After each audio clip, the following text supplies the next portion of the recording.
L'ASMR s'écoute avec des écouteurs. Bonne relaxation. Bonjour à toutes et à tous. Merci pour votre suivi, vos commentaires, vos petits pouces. Merci beaucoup. Aujourd'hui, je vais vous proposer une nouvelle lecture, un nouveau type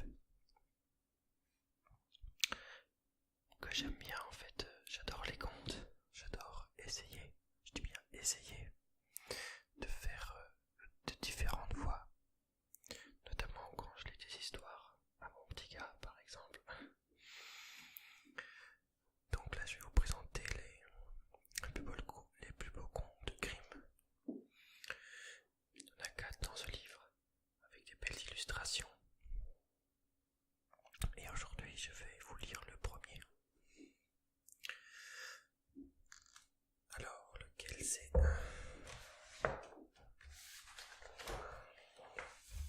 Cendrillon.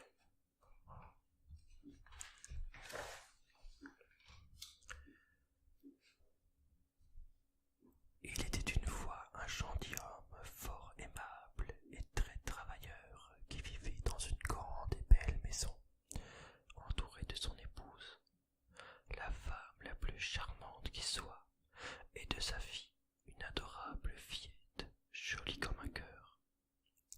Il vivait ainsi, heureux et paisible, jusqu'au jour où, par malheur, la pauvre femme fut atteinte d'une étrange maladie et mourut subitement. Le père et sa fille en conçurent un immense chagrin. Les fleurs et les rires disparurent de la maison qui devint triste et sombre.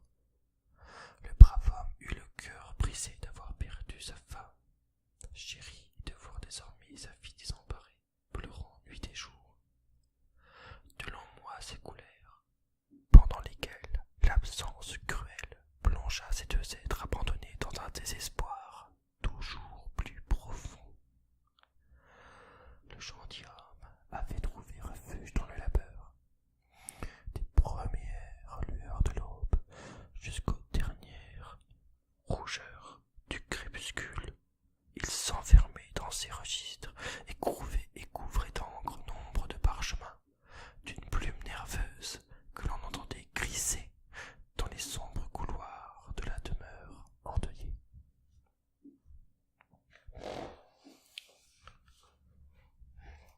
Je vous montre également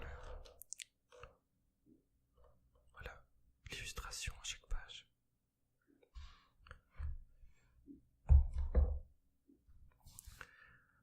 Un matin de printemps, le gentilhomme partit pour quelque foire où il avait affaire.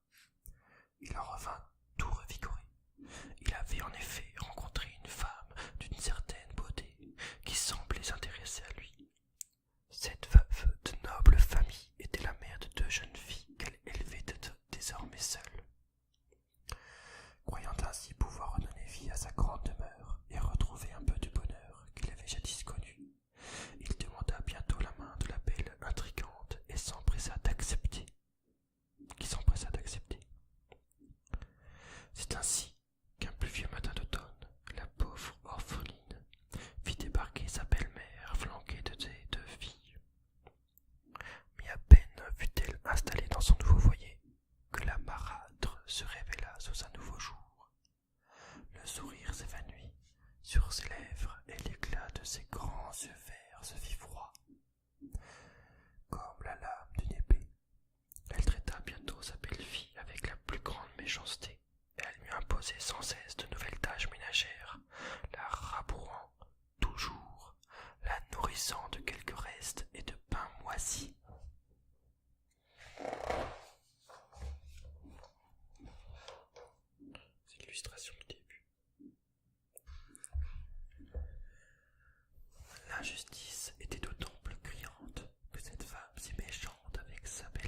prochaine illustration. Il arriva que le roi décida de donner un bal en son château et qu'il y convia toutes les jeunes personnes de qualité de son royaume. À ce titre, les 2 demoiselles furent conviées. Pendant des jours, on ne parla plus que de cet événement considérable, de la façon dont on serait coiffé et de la manière dont on s'habillerait. Moi, dit l'aîné, je porterai mon habit de velours rouge et mes manchettes d'Angleterre. Moi, dit la cadette, je mettrai ma jupe ordinaire, mais je porterai mon manteau brodé de fleurs d'or et ma barrette de diamants. On achètera les meilleures mouches du royaume et l'on fit venir une coiffeuse de renom qui dressa avec talent les cornettes de Hatteran. Cendrillon, qui croulait sous le repassage et les corvées nouvelles, accepta pourtant d'apporter ses conseils, car elle avait le goût sûr et le cœur bon. Elle proposa même à ses sœurs de les coiffer, ce qu'elles acceptèrent en lui disant « Cendrillon, te plairait-il de te rendre au bal ?»« Hélas, vous vous moquez de moi, répondit la jeune fille. Ce n'est pas là ce qu'il me faut.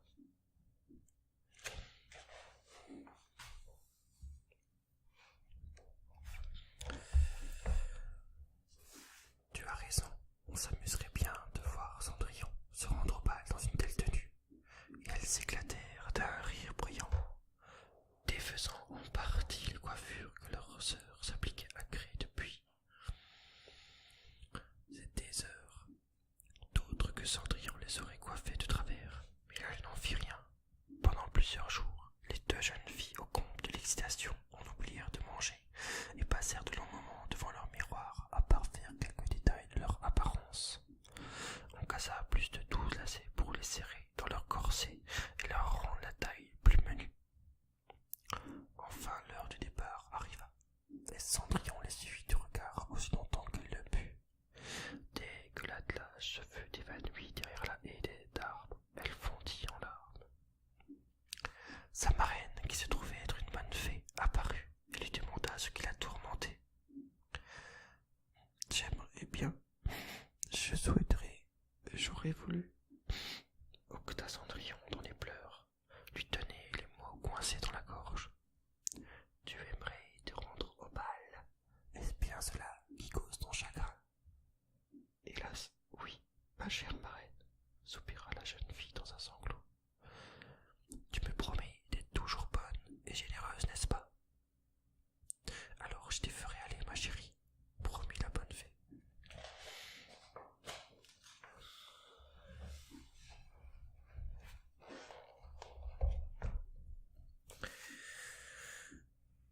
Va dans le potager et rapporte-moi une citrouille. Cendrillon ne comprenait pas pourquoi une cucurbitacée, même de couleur orange, pourrait l'aider à se rendre au bal, mais elle cueillit pourtant la plus belle et la porta à sa marraine. La fée vida le légume de tout son contenu, n'en conservant que l'écorce sur laquelle elle donna un coup de baguette magique. Alors, dans un brouillard d'étincelles dorées, apparut le plus beau carrosse que l'on put rêver.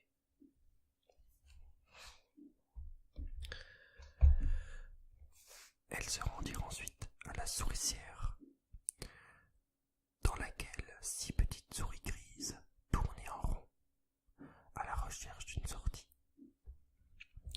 Dès la trappe entr'ouverte, elles se précipitèrent à la queue leu, et chaque fois qu'un museau pointait à l'extérieur, la fée y appliquait un coup de sa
dont les reflets scintillèrent aux quatre coins de la mansarde.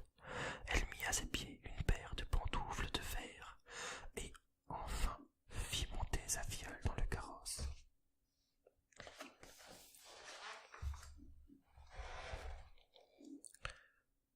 Voilà la scène du bal.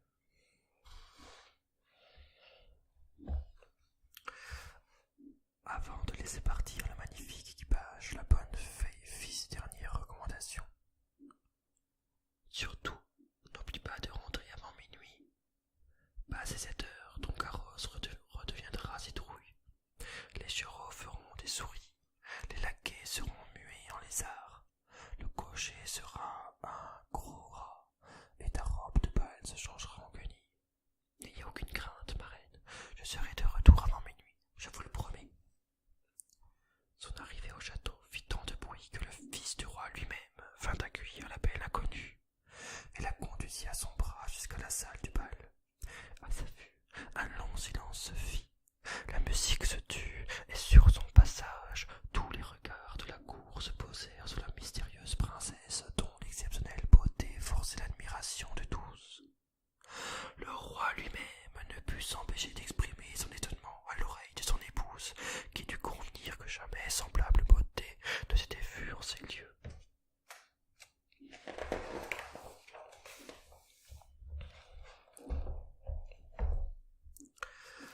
Le fils du roi invita la belle à sa table. Il fut subjugué par le charme de sa conversation et la douceur de sa voix. Le prince invita Cendrillon à danser, et le sourire éclatant de la jeune personne, allié à l'élégance de son geste, fit chavirer son cœur. On donna plus tard une collation, et le fils du roi, qui ne songeait point à manger, offrit à la jeune fille de délicieux citrons et oranges confites, tout en la dévorant des yeux. Apercevant ses sœurs assises à quelques tables de là, Cendrillon s'excusa auprès de son hôte et se rendit auprès d'elles, qui ne la reconnurent pas. Elle leur fit mille compliments et leur offrit les confiseries, ce qui acheva de surprendre les deux demoiselles, confondues devant tant d'attention de la part d'une princesse reçue à la table du roi. Lorsque 11 heures sonnèrent, Cendrillon se leva, fit sa révérence et remonta dans son carrosse, laissant derrière elle la cour et tous les grands du royaume muets d'admiration. Dès qu'elle fut rentrée chez elle, Cendrillon appela la bonne fée qui apparut aussitôt. Elle lui raconta par le menu détail cette soirée qui était la plus belle qu'elle eût vécue depuis longtemps. Elle ajouta: Ma chère marraine, en me quittant, le prince m'a invité demain soir à un nouveau bal au château. Se pourrait-il que je puisse y retourner? Mais oui, ma chérie, nous nous en occuperons demain, répondit la fée avant de disparaître dans un nuage bleuté.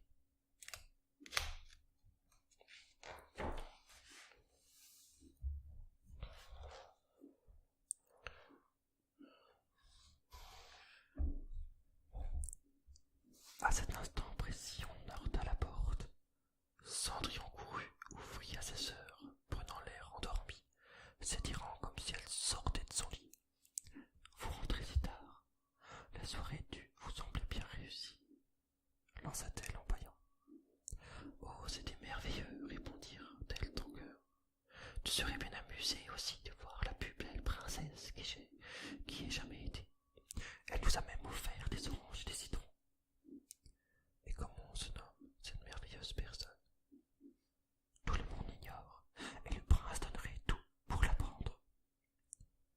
Que vous avez de la chance. J'aimerais tant la voir.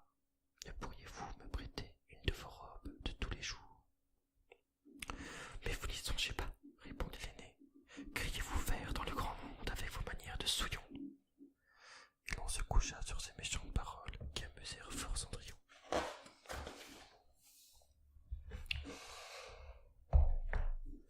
Le lendemain, les deux sœurs parurent au bal et furent stupéfaites de voir entrer la mystérieuse princesse dans une tenue encore plus somptueuse que la veille. Cendrillon dansa toute la soirée avec le fils du roi, tant et si bien qu'elle en oublia l'heure, et lorsqu'elle entendit le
gentilhommière.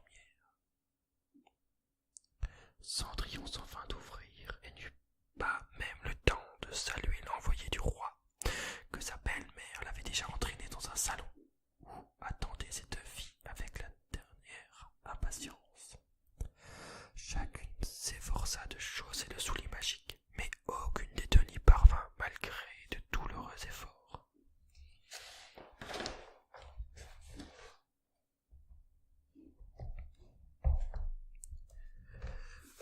Alors que déjà on le reconduisait vers son carrosse, les messeurs aperçut Cendrillon au détour d'une porte. Il avait remarqué l'exceptionnelle beauté de la Souillon et insista pour qu'elle lui fût présentée.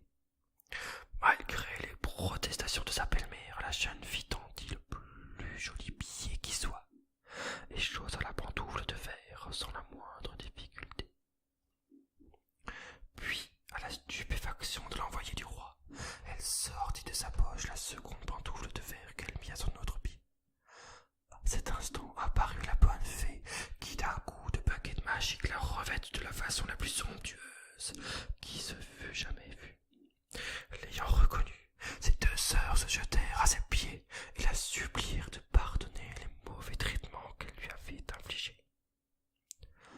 Cendrillon, qui avait un cœur d'or, les serra contre elle afin de suivre l'émisseur du roi. Le prince l'épousa peu après et, ayant oublié